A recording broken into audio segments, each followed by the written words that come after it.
جلالہ ومن والہ نے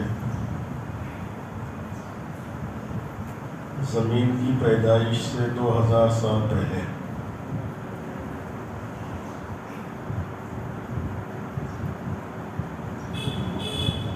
دو مسجدوں کو اللہ پاک نے بنایا، دو مسجدوں کی بنیاد رہی۔ ایک مسجد حرام کی، جس کو ہم خانہ کعبہ کہتے ہیں، جہاں لوگ حج کے لیے جاتے ہیں، جو ہمارا موجودہ قبلہ ہے، جس کی طرف منہ کر کے ہم سارے مسلمان نماز پڑھتے ہیں۔ اس کو اللہ پاک نے زمین کی پیدائش سے 2000 سال پہلے بنا دیا۔ زمین پیدا بھی نہیں تھی۔ اور دوسری مسجد مسجد اقصیٰ ہے، جو فلسطین میں ہے۔ مسجد حرام کے بنانے کے 50 سال کے بعد اللہ پاک نے مسجد اقصیٰ کو بنایا۔ یہ دو مسجدیں ایسی ہے کہ وہ خود ان کی بنیاد اللہ پاک نے اپنے ہاتھوں سے رکھی ہے، اور زمین کی پیدائش سے بھی پہلے رکھی، 2000 سال پہلے ان کی بنیاد رکھی۔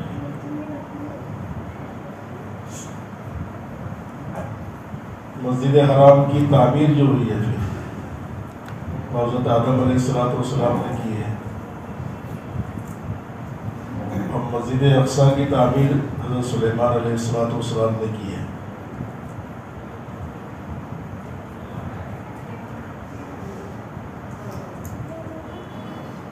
اور یہ حدیث پاک سے ثابت ہے۔ اللہ کے نبی علیہ السلام نے حدیث کے اندر یہ خبر دی کہ اللہ پاک نے زمین کی پیدائش سے 2000 سال پہلے مسجد حرام کو بنایا، اور اس کے 50 سال کے بعد مسجد اقصیٰ کو بنایا۔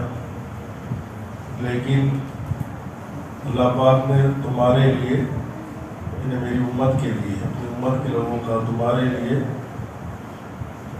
پوری دنیا کو نماز پڑھنے کی جگہ بنایا ہے، جہاں چاہو نماز پڑھ سکتے ہو۔ کیونکہ اللہ کے نبی علیہ السلام سے پہلے امتوں کے اندر یہ حکم تھا کہ جس جگہ پر مسجد ہوتی، جس جگہ پر مسجد بنائی جاتی، جو مقامات مسجد کے لیے متعین ہو جاتے کہ یہ مسجد رہے، تو آپ کو کہیں بھی رہنا ہے تو نماز پڑھنے کے لیے وہیں پر آنا پڑے گا۔ آپ جنگلوں میں، کھیتوں میں، بازاروں کے اندر نماز نہیں پڑھ سکتے، مسجدیں متعین ہوتی ہیں۔ اللہ کے نبی نے یہ کہا کہ دو مسجدیں سب سے قدیم ہیں، لیکن اللہ پاک نے تمہارے لیے پوری زمین کو مسجد بنایا ہے، پوری زمین میں جہاں چاہو نماز پڑھو۔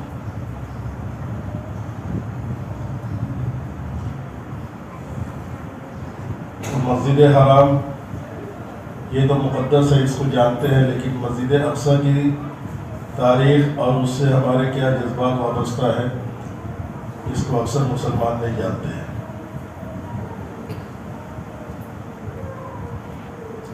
اللہ کے نبی علیہ السلام جب اپنے عظیم الشان سفر میں تشریف لے گئے، معراج کے سفر میں، تو اللہ پاک اپنے دربار میں حاضری دینے سے پہلے، اپنے دربار میں بلانے سے پہلے آپ کو بیت المقدس میں بلایا، اور بیت المقدس میں بلانے کے بعد وہاں پر اللہ پاک نے 1.25 لاکھ انبیاء علیہ السلام کی امامت کروائی، 1.25 لاکھ انبیاء علیہ السلام کے امام بنے۔ اسی لیے اللہ کے نبی علیہ السلام کو امام الانبیاء کہا جاتا ہے کہ آپ نماز میں بھی سارے نبیوں کے امام تھے، اور ویسے بھی سارے نبیوں کے امام ہیں۔ امام کہتے ہیں سردار۔ اور پھر اللہ پاک نے اس کا تذکرہ اپنے قرآن پاک کے اندر کیا ہے۔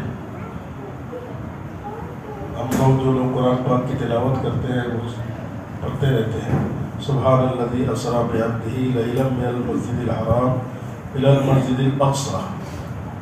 یہ 15ویں پارے کی ابتدا ہے، اور سورہ بنی اسرائیل کی ابتدا بھی یہیں سے ہوتی ہے، پہلی ہی سطح۔ اس میں اللہ پاک نے معراج کے واقعے کا ذکر کیا ہے۔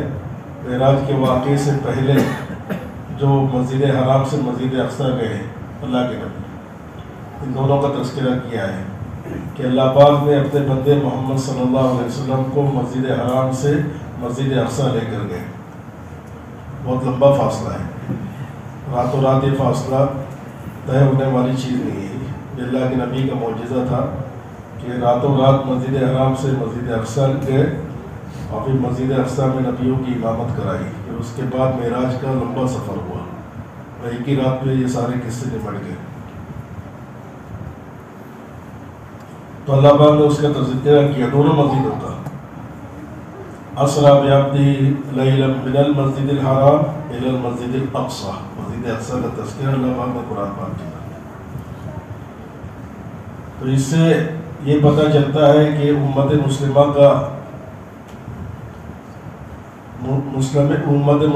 کی مذہبی وابستگی، مذہبی تعلق مسجد اقصیٰ سے ہے۔ ہم لوگ اپنا تعلق مسجد حرام سے تو سمجھتے ہیں، اس لیے کہ پانچوں نمازیں اس کی طرف رخ کر کے کی جاتی ہے اور حج کی ادائیگی اور عمرہ کی ادائیگی بھی وہی ہوتی ہے، تو ہم کو اس سے اپنا تعلق سمجھ میں آتا ہے۔ لیکن مسجد اقصیٰ سے بھی مسلمانوں کا بہت گہرا تعلق ہے، اللہ پاک نے یہ تعلق کو بنایا ہے۔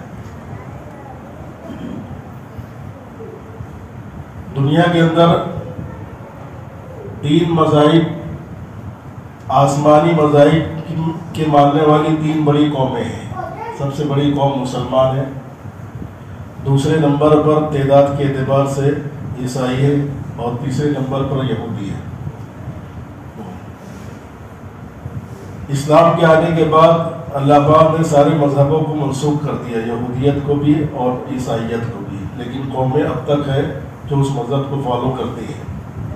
حالانکہ انہیں بھی حکم یہ تھا کہ جب نبی آخر الزمان تمہارے زمانے میں آ جاویں تو اب تم اپنے نبی پر ایمان رکھتے ہوئے نبی آخر الزمان پر ایمان لاؤ، یہ حکم تھا۔ لیکن یہودیوں نے اور عیسائیوں نے اس حکم پر عمل نہیں کیا، جس کی وجہ سے اللہ پاک نے خاص طور سے یہودیوں پر قیامت تک کے لیے ذلت نازل کرنے کا فیصلہ کر دیا۔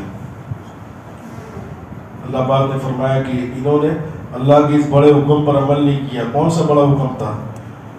کہ نبی آخر الزمان محمد مصطفیٰ صلی اللہ علیہ وسلم کے آنے کے بعد آپ پر ایمان لاتے ہیں، لیکن انہوں نے اس پر عمل نہیں کیا۔ تو ضربت علیہم الذلۃ والمسکنۃ وباءوا بغضب من اللہ، کہ اللہ پاک نے ان کے ذلت اور رسوائی کو ان کا مقدر بنا دیا، اور قیامت تک اللہ پاک نے اپنا غصہ اور ان کا غضب ان کے ساتھ میں، اپنا غضب ان کے ساتھ ان کے اوپر اتار دیا۔ قیامت تک کے لیے فیصلہ ہے، وباءوا بغضب من اللہ۔ اور نماز کی ہر رکعت میں سورہ فاتحہ میں ہم اس قوم پر اللہ کے غصے کا تذکرہ کرتے ہیں، اس کو اللہ کی غضب کے ساتھ اس کا تذکرہ کرتے ہیں کہ اللہ ان لوگوں کے راستے پر مت چلانا، غیر المغضوب علیہم ولا الضالین۔ یہ دو قوموں کا تذکرہ ہے۔ مغضوب علیہم کون ہے؟ یہ جو ہم لوگ پڑھتے ہیں تو یاد ہم کو پتہ بھی ہونا چاہیے کہ مغضوب علیہم کون ہے۔ مغضوب علیہم جن پر اللہ کا غصہ نازل ہوا ہے، یہ کون ہے؟ یہ یہودی ہیں، یہود ہیں۔ ولا الضالین، اور گمراہوں کے راستے پر مت چلا، تو یہ کون ہے گمراہ؟ تو یہ نصارہ ہے، عیسائی ہے، کرسچن ہے۔ جی ہم کو پتہ بھی ہونا چاہیے کہ ہم نماز کے اندر اپنے رب سے دعا مانگ رہے ہیں کہ ان کے راستے پر مت چلانا، تو کون سے راستے ہیں؟ ہم کو پتہ بھی تو ہونا چاہیے کہ ہم کیا دعا کرتے ہیں۔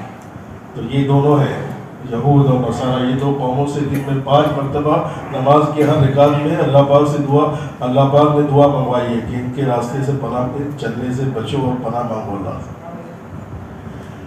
لیکن یہ تینوں قومیں جو دنیا کی ہیں، آسمانی مذہب کے ماننے والی بڑی قوم ہے، آسمانی مذہب کے ماننے والی یہ 3 قومی سبقوں میں موجود ہے۔ ان تینوں کا تعلق مسجد اقصیٰ سے ہے۔ تینوں کے نزدیک مسجد اقصیٰ ایک مقدس مقام ہے۔ فلسطین میں مسجد اقصیٰ ہے۔ یہودیوں کے نزدیک بھی، عیسائیوں کے نزدیک بھی، اور مسلمانوں کے نزدیک بھی۔ مسلمانوں کے نزدیک تو ہے ہی۔ سب سے بڑی بات یہ ہے کہ اللہ کے نبی علیہ الصلوۃ والسلام پر مکہ مکرمہ میں جب نماز فرض ہوئی تو آپ اس انداز میں نماز پڑھتے تھے کہ آپ کا رخ کعبۃ اللہ کی طرف بھی ہوتا تھا اور بیت المقدس کی طرف بھی ہوتا تھا۔ آپ جو نماز پڑھتے تھے ایسا کہ آپ نماز میں رخ کیے، ادھر کعبہ ہوتا تھا، اس کے پیچھے بیت المقدس کی سمت ہوتی تھی، تو اس انداز سے نماز پڑھتے تھے۔ لیکن جب مدینہ منورہ ہجرت کر کے گئے تو پھر ایسا ہو گیا کہ اگر مدینہ منورہ میں نماز پڑھتے وقت اگر اللہ کے نبی خانہ کعبہ کا رخ کرے تو پیٹھ مسجد اقصیٰ کی طرف ہوتی تھی۔ تو اللہ کے نبی علیہ الصلوۃ والسلام نے اس زمانے میں بھی مدینہ منورہ ہجرت کرنے کے بعد 16 یا 17 مہینے مسجد اقصیٰ کی طرف منہ کر کے نماز پڑھتے رہے، اور پیٹھ اس طریقے سے کہ آپ کی پیٹھ جو ہے خانہ کعبہ کی طرف ہوتی تھی 16 یا 17 مہینے۔ لیکن آپ کی خواہش تھی کہ اللہ پاک دوبارہ مسجد حرام کی طرف منہ کرنے کا حکم دے دیں۔ چنانچہ جو لوگ گئے ہوئے حج کرنے کے لیے وہاں پر ایک یہ مسجد قبلتین ہے مدینہ میں، اللہ کے نبی علیہ الصلوۃ والسلام غالباً ظہر کی نماز پڑھ رہے تھے، اسی میں اللہ کا حکم نازل ہوا کہ اب تم اپنے رخ کو نماز ہی کی حالت میں اپنے رخ کو مسجد حرام کی طرف کر لو، خانہ کعبہ کی طرف۔ چنانچہ اللہ کے نبی نماز پڑھا رہے تھے، صحابہ نماز پڑھ رہے تھے، آپ نے نماز ہی کی حالت میں اپنے رخ کو پھیر لیا، اور آپ کو دیکھ کر صحابہ بھی اپنے رخ کو جو ہے پھیر لیا، جدھر پشت تو خانہ کعبہ کی طرف تھی اور رخ جو بیت المقدس کی طرف تھا، تو اپنے رخ کو پھیر لیا اور رخ کو خانہ کعبہ کی طرف کر لیا اور پشت بیت المقدس کی طرف ہو گئی۔ تو ظاہر بات ہے کہ امام کو آگے کھڑا ہونا چاہیے، جب یہ رخ ہوا تو امام تو ساری صفوں کے پیچھے ہو گیا، جبکہ امام کو آگے ہونا چاہیے، گویا کہ امام یہاں ہے اور سبوں نے منہ ادھر کر لیا، اللہ کے نبی بھی اپنا رخ ادھر کر لیے۔ تو اللہ کے نبی علیہ الصلوۃ والسلام چل کر گئے ہیں اور ساری صفوں وہ آخری والی صف کے پیچھے جا کر آپ کھڑے ہوئے ہیں، تو جو صف آخری تھی وہ پہلی صف ہو گئی اور جو پہلی صف تھی وہ آخری صف بن گئی۔ تو اللہ کے نبی نے نماز ہی کے اندر اپنے جو رخ کو بدلا ہے قبلے کا۔ تو یہ ہمارا قبلہ اول بھی رہا ہے، ہمارا تعلق تو اس سے جو یہ ہے کہ اسی لیے اس کو مسجد قبلتین کہا جاتا ہے کہ دو قبلے والی مسجد۔ اور یہود اور نصارہ کے بھی تعلق ہے، نصارہ کا تعلق یہ ہے کہ حضرت عیسیٰ علیہ السلام کی پیدائش وہیں ہوئی ہے بیت اللحم میں، وہیں پر اور آپ کو سولی دینے کی جو کوشش ہوئی ہے وہ اسی جگہ پر ہوئی ہے، تو اس اعتبار سے بھی وہ جگہ مقدس ہے۔ اور سارے انبیاء بنی اسرائیل میں سے اکثر انبیاء علیہ السلام کی جائے پیدائش بھی ہے اور رہائش کی جگہ بھی ہے، اور اکثر جو انتقال کے بعد وہی مدفون بھی ہے، حضرت یعقوب علیہ السلام، حضرت یوسف علیہ السلام، حضرت ابراہیم علیہ السلام۔ تو یہودیوں کے لیے بھی، نصارہ کے لیے بھی اور مسلمانوں کے لیے، تینوں کے لیے جی۔ اللہ کے نبی علیہ السلام کی بعثت ہوئی، اس کے بعد حضرت عمر فاروق رضی اللہ تعالیٰ عنہ کے زمانے میں بیت المقدس جو ہے مسلمانوں کو دے دیا گیا۔ یہ بیت المقدس عیسائیوں کے ہاتھ میں تھا، نصرانیوں کے ہاتھ میں۔ تو حضرت عمر رضی اللہ تعالیٰ عنہ کے زمانے میں سن عیسوی 500 اور اوپر کچھ کے اندر صلح کر کے عیسائیوں نے پورا بیت المقدس اور فلسطین حضرت عمر رضی اللہ تعالیٰ عنہ کے حوالے کر دیا تھا، اس لیے کہ ان کی کتابوں میں لکھا تھا کہ نبی آخر الزمان کے آنے کے بعد ان کے جو خلیفہ ہوں گے ان کے اندر یہ علامتیں ہوگی، وہ تمہارے پاس اس انداز سے آئیں گے تو تم ان کو بیت المقدس کی چابی، مسجد اقصیٰ کی بیت المقدس کی چابی ان کے حوالے کر دینا۔ چنانچہ حضرت عمر رضی اللہ تعالیٰ کو انہوں نے پیغام دیا کہ آپ آئے، ہم آپ کو وہ چابیاں دے دیں گے، اور مقصد یہ تھا کہ جب وہ خلیفہ خود چل کر آئیں گے تو ہم یہ دیکھ لیں گے کہ ہماری کتابوں میں جس آدمی کو چابیاں سونپنے کی بات کی گئی ہے اور اس کی جو علامتیں ہماری کتابوں میں بیان کی گئی ہے، دیکھیں وہ آدمی کے آنے کے بعد ہم دیکھیں کہ وہ علامتیں پائی جاتی ہیں یا نہیں پائی جاتی۔ اگر وہ علامتیں جو ہماری کتاب میں یعنی انجیل میں پائی جاتی ہے، بائبل میں پائی جاتی ہے، اگر وہ پائی جائے گی تو ہم چابیاں بغیر ہیل حجت کے، بغیر کسی رکاوٹ کے دے دیں گے، اور اگر نہیں پائی جاتی ہے تو ہم نہیں دیں گے۔ چنانچہ حضرت عمر رضی اللہ تعالیٰ عنہ ان کے پیغام پر روانہ ہوئے اور جو سپہ سالار وہاں پر تھے انہوں نے بھی پیغام بھیجا کہ آپ آ جاؤ، وہ چابیاں حوالے کرنے تیار ہیں۔ تو آپ اپنے غلام کو لے کر ایک سواری کے اوپر سوار ہوئے، اور حالت یہ تھی کہ آپ نہایت بوسیدہ پیوند لگا ہوا کپڑا پہنے ہوئے تھے، اور آپ کے کپڑے میں 17 پیوند تھے۔ ہاں، اس وقت یہ بڑی حکومتیں تھیں، ان بڑی حکومتوں کے دربار میں آپ جا رہے تھے، لیکن جاتے وقت آپ کے کرتے میں 17 پیوند تھے، اور اپنے غلام کے ساتھ، اور غلام اور آقا دونوں کے درمیان میں ایک ہی سواری تھی۔ تو دونوں نے یہ ترتیب طے کی کہ ایک منزل تک خواجہ عمر فاروق سوار ہوں گے اور غلام پیدل چلے گا، اور ایک منزل غلام سوار ہوگا، عمر فاروق رضی اللہ تعالیٰ عنہ پیدل چلے گا۔ چنانچہ جب آخری منزل کے قریب ہوئے تو وہاں پر جو مسلمانوں کے جو امیر طے کیے ہوئے تھے، انہوں نے کہا کہ خلیفہ آپ سے درخواست ہے کہ آپ اتنے بوسیدہ کپڑے میں جا رہے ہیں، یہ لوگ آپ کو بہت ہلکا سمجھیں گے، یہ اونچی قومیں ہیں، ترقی یافتہ قومیں ہیں، آپ کو ہلکا سمجھیں گے، تو بہت ہماری خواہش ہے کہ آپ کوئی اچھا کپڑا زیب تن کر لیجیے جو دیکھنے میں تھوڑا ٹھیک ٹھاک ہو۔ بہت اصرار کے بعد حضرت عمر رضی اللہ تعالیٰ عنہ نے یہ اپنا کپڑا تبدیل کیا، لیکن جب تبدیل کرنے کے بعد جب دوبارہ بیٹھے تو انہوں نے کہا کہ ٹھہر جاؤ، اترا، اور پھر یہ کہا کہ نہیں، اس کپڑے کے پہننے کے بعد میرے دل کی کیفیت بدل گئی، میرے دل کے اندر کچھ بڑائی آ گئی جی، اور ہم ان اچھے کپڑوں میں عزت تلاش کر رہے ہیں۔ اللہ پاک نے ہمیں جو عزت عطا فرمائی ہے اسلام لانے کی وجہ سے، اس کے دین کی وجہ سے عزت عطا فرمائی ہے، اور یہ بڑا زرین جملہ ہے، آب زر سے لکھنے کے قابل، ہاں آج تک تاریخ میں محفوظ ہے کہ واللہ لقد اعزنا اللہ بالاسلام، اللہ نے ہم کو ملک و مال سے عزت نہیں دی ہے، اللہ پاک نے ہم کو اچھے کپڑوں سے عزت نہیں دی ہے، ہاں اللہ پاک نے ہم کو جو عزت دی ہے اس کے دین کو اختیار کرنے کی برکت سے دی ہے، اس اسلام کو اختیار کرنے کی برکت سے دی ہے۔ اور اگر آج بھی ہم نے اسلام کو چھوڑ کر عزت کسی اور نقشے میں تلاش کی تو اللہ پاک دوبارہ ہم کو ذلیل کر دے گا۔ لو طلبنا العزت بغیر ما اعزنا اللہ تعالی لاذلنا، اگر ہم نے عزت ان چیزوں میں تلاش کیا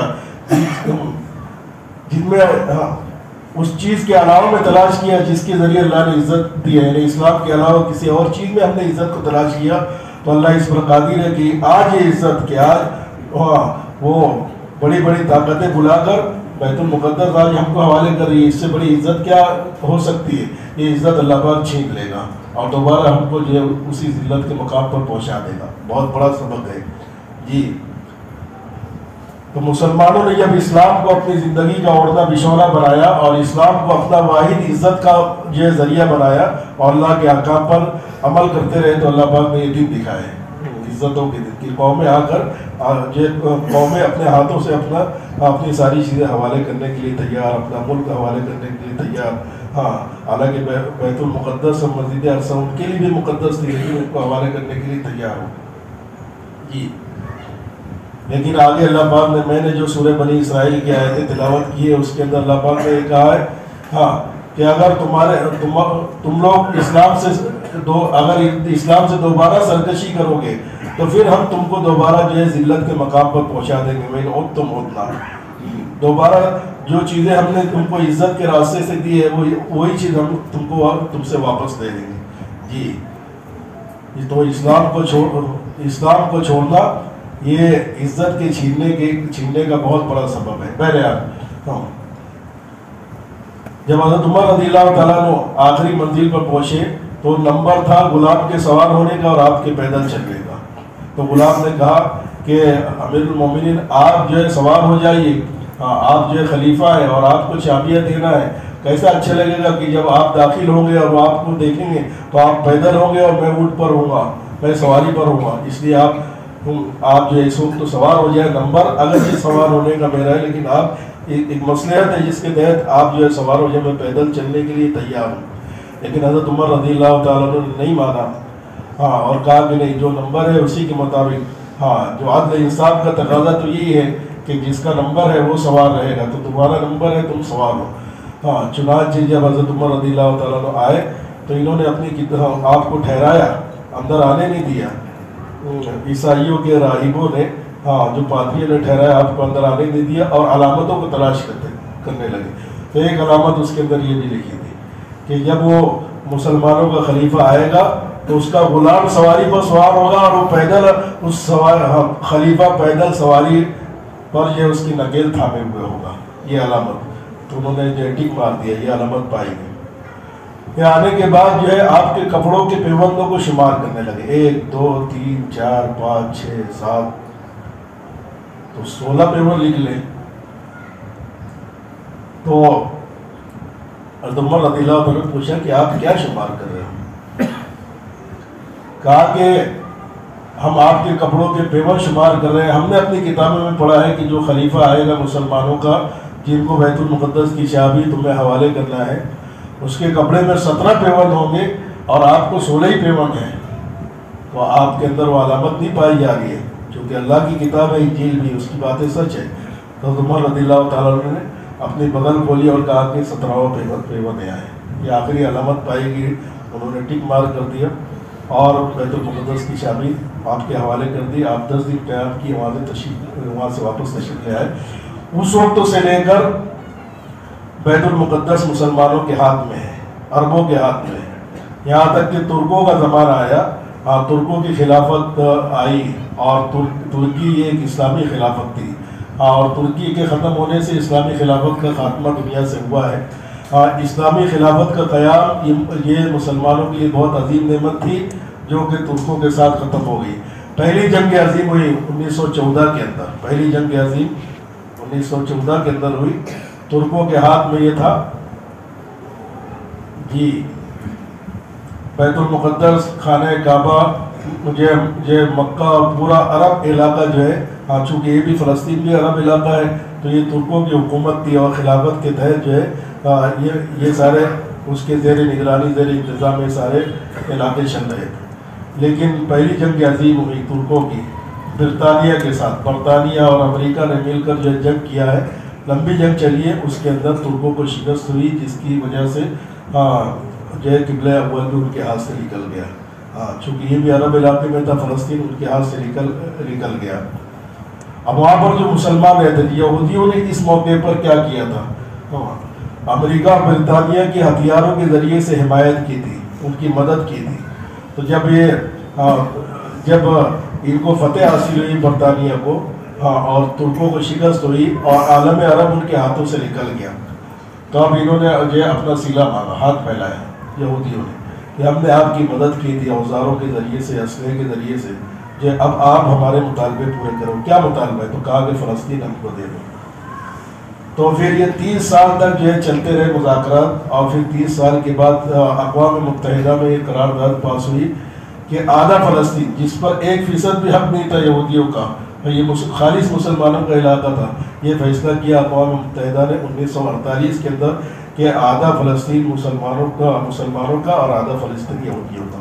ظاہر بات ہے کہ یہ نہایت ظالمانہ فیصلہ تھا. اس کو یہ قوم کیوں کا برداشت ہو سکتی تھی؟ یہ آبائی ملک تھا, آبائی زمین تھی, اور وہ بھی یہودیوں کو دی جا رہی ہے. یہودیوں کا کوئی عمل دخل نہیں ہے, بلکہ یہودی وہ تھے جن کو جو اسلام کے زمانے میں, خلافت کے زمانے میں جب اسلامی حکومت تھی, یہ یہودی چھوٹے سے آئے تھے. ہٹلر نے ان کو قتل کیا تھا اور 90% یہودیوں کا قتل عام کیا تھا, 10% اس نے یہ چھوڑ دیا تھا. یہ دنیا کے مختلف ملکوں میں بھاگتے پھرتے رہے پناہ لینے کے لیے, لیکن کسی نے پناہ نہیں دی. یہاں تک کہ امریکہ کی حکومت نے بھی ان کو پناہ دینے سے انکار کر دیا. یہ وہ ذلت اور رسوائی جو ہے قرآن پاک میں, ذلیل اور خوار ہو کر پھرتے رہے. جب ہٹلری نے ان کو جلا وطن کیا جرمنی سے, کوئی ان کو پناہ دینے کے لیے تیار نہیں. یہ ہجرت کرتے در بدر پھرتے رہے. یہاں تک کہ امریکہ اور برطانیہ نے بھی ان کو مدد دینے سے انکار کر دیا. جس نے ان کو جو مدد دیا ہے وہ فلسطین والوں نے ان کو جگہ دی ہے. چند لاکھ جو یہودی تھے ان کو تھوڑی سی جگہ دے دی. تو یہ تو مہاجر تھے, باہر کے آئے ہوئے تھے, اصل سرزمین تو مسلمانوں کی تھی جی. لیکن 1948 میں ظالمانہ فیصلہ ہوا کہ آدھا یہودیوں کو آدھا مسلمانوں کو, اور 1968 تک اس کا جو جنگ چلتی رہی. اس کے بعد جو ہے زبردستی یہ فیصلہ نافذ کیا گیا. اس کے بعد پھر اتنا ڈھکیلا گیا غفلسطینی مسلمانوں کو, اتنا ڈھکیلا گیا کہ وہ مسلمانوں کا علاقہ سمٹتے 10% پر ان کا قبضہ اس وقت موجود ہے, جس کو کہتے ہیں غزہ پٹی جی. تو اس وقت تو جو حالات چل رہے ہیں، یہ 7 اکتوبر 2023 کو جو معاملہ ہوا، جس کو ایک دہشت گردی کا معاملہ قرار دیا جا رہا ہے، یہ جنگ کی ابتدا نہیں ہے، بلکہ 1948 سے جو ایک اپنی زمین کو واپس لینے کی مزاحمت جو چلتے آ رہی ہے، جو جد و جہد چلتے آ رہی ہے، وہ اس تسلسل کی ایک کڑی ہے۔ یہاں سے کوئی جو ہے ابتدا نہیں ہوئی ہے، بلکہ یہ تو جو ہے اس کی ایک کڑی ہے، اور یہ اپنے حق کی لڑائی ہے، یہ اپنے حق کی لڑائی ہے۔ یہ لڑائی جو مذہبی بھی ہے، اور اگر سیاسی پلیٹ فارم سے دیکھا جائے تو سیاسی بھی لڑائی ہے اور مذہبی بھی لڑائی ہے۔ فلسطین اس کو اپنا حق سمجھ کے لڑ رہے ہیں، اور ہندوستان کی وزارت خارجہ جواہر لال نہرو سے لے کر اٹل بہاری واجپئی تک، اور وہاں سے لے کے اب تک ہندوستان کی بھارت کی وزارت خارجہ کی خارجہ یہی پالیسی رہی ہے، خارجہ پالیسی یہی رہی ہے کہ فلسطین کی سرزمین فلسطینی مسلمانوں کی ہے، اور ان کو اپنی آزاد حکومت قائم کرنے کا حق دیا جائے، اور یہودیوں پر اسرائیلیوں پر اس کا قبضہ یہ ناجائز قبضہ ہے، غاصبانہ قبضہ ہے۔ یہ ہندوستان کی بھی وزارت خارجہ کی پالیسی رہی ہے۔ اب اگر فلسطینی مسلمان اپنے حق کو لینے کے لیے جد و جہد کر رہے ہیں، تو فلسطینی مسلمان یہ مظلوم ہیں، یہ چھینے ہوئے ہیں، ان کے گھر بار سے ان کو جو ہے بے دخل کر کے ان کو 10% حصے پر سے یہ سمٹا دیا گیا ہے۔ اور اللہ کے نبی علیہ السلام کی حدیث ہے کہ انصر اخاک ظالما و مظلوما، کہ اپنے بھائی کی مدد کرو، چاہے تمہارا بھائی ظالم ہو تب بھی ظالم کی مدد کرو، اور تمہارا بھائی مظلوم ہو تب بھی مظلوم کی مدد کرو۔ تو صحابہ کو یہ مطلب تو سمجھ میں آ گیا کہ مظلوم کی مدد ہے، مدد کرنا کس طریقے سے ہوتی ہے، کہ مظلوم کا ساتھ دو، لیکن ظالم کی کس طریقے سے مدد کرے۔ تو اللہ کے نبی علیہ السلام نے کہا کہ ظالم کی مدد یہ ہے کہ وہ ظلم کرتے کرتے اپنے برے انجام کو نہ پہنچے، اس لیے اس کو ظلم کرنے سے روک دو، یہ ظالم کی مدد ہے۔ ظالم کی مدد کا مطلب یہ نہیں کہ تم بھی ان کے ساتھ مل کر ظلم کرنے لگ جاؤ، بلکہ ان کو ظلموں سے روک دو، یہی ظالم کی مدد ہے، کہ کہیں ایسا نہ ہو کہ خدا نخواستہ ان کا ظلم ان کو کسی برے انجام میں پھنسا دے، اس لیے تم اس کو برے انجام سے بچنے کے لیے ظلموں سے روک کر اس کی مدد کر سکتے ہو۔ تو اس وقت جو فلسطینی مظلوم ہیں، ان کے مظلوم ہونے کی حیثیت سے یہ ہماری ذمہ داری ہے کہ ہماری حمایتیں ان کے ساتھ ہو، اور دعاؤں کے ذریعے سے ان کا اہتمام کرے، اور دعاؤں کے ذریعے سے ان کے اللہ پاک سے مدد مانگے، کیونکہ اللہ پاک نے کہا ہے کہ جب اُذِنَ لِلَّذِينَ يُقَاتَلُونَ بِأَنَّهُمْ ظُلِمُوا، کہ جن لوگوں پر ظلم کیا ہے، جن لوگوں پر ظلم ہوا ہے، اللہ کی طرف سے ان کو اجازت ہے کہ اپنے ہونے والے ظلموں کے خلاف مزاحمت کرے اور جنگ کرے، اور بے شک اللہ پاک ان لوگوں کی مدد کرنے پر قادر ہے۔ تو انہوں نے جو اقدام کیا ہے فلسطینی مسلمانوں نے، یہ اپنے اوپر ہونے والے ظلموں کو روکنے کے لیے اور اپنی زمینوں پر قبضے کو جو ختم کرنے کے لیے انہوں نے کیا ہے، یہ کوئی دہشت گردی نہیں ہے۔ اور ہندوستان کی خارجہ پالیسی بھی یہ بات کو مانتی ہے کہ فلسطینی مسلمانوں کا اور ان کی نمائندہ تنظیموں کا جو اقدام ہے، یہ اقدام یہ ان کا حق ہے، یہ کوئی دہشت گردی نہیں ہے۔ ابھی بھی اس وقت ہندوستان کی وزارت خارجہ کی پالیسی یہی ہے، اس لیے یہ حملے کو ہم دہشت گردانہ حملہ نہیں مانتے ہیں، بلکہ اپنے حق کو لینے کی اور اپنی زمین اور اپنے گھر بار کو واپس لینے کی ایک لڑائی اور ایک مزاحمت مانتے ہیں۔ اس کے لیے ہماری ہمدردی ان کے ساتھ ہے، ان کے لیے دعا بھی کریں۔ اور پھر ایک دوسرا پہلو معاملے کا یہ بھی ہے کہ وقت تو نہیں ہے، نہیں تو بتاتا کہ قرآن پاک کے اندر ہے کہ جب مسلمان لوگ توبہ کیے ہیں تو اللہ پاک نے جب قوم توبہ کی ہے تو اللہ پاک نے مزید عرصہ ان کے ہاتھ میں دی ہے، اور جب روش بگڑی ہے، ایمان اور اعمال کی روش سے جو ہے اور دنیا والے ہٹے ہیں، مسلمان ہٹے ہیں، تو اللہ پاک نے ان کے اوپر ظالموں کو مسلط کیا ہے، ظالم بادشاہوں کو مسلط کیا ہے۔ چنانچہ یہودی جب تک تورات کی تعلیمات پر عمل کرتے رہے، جب تک اللہ پاک نے بیت المقدس ان کے ہاتھ میں رکھا تھا پہلے، لیکن جب وہ حرام خوری اور سرکشی پر آئے اور بغاوت پر آئے، اللہ کے احکامات کو توڑا، عیاشیوں کے اندر مبتلا ہوئے، تو اللہ پاک نے مشرک بادشاہوں کو، مشرکین بادشاہوں کو، مجوسی اور آگ پرست بادشاہوں کو ان کے اوپر مسلط کیا۔ پھر آئندہ اللہ پاک نے ایک سبق دے دیا کہ جب بھی تم ایمان اور اعمال کی روش سے ہٹو گے،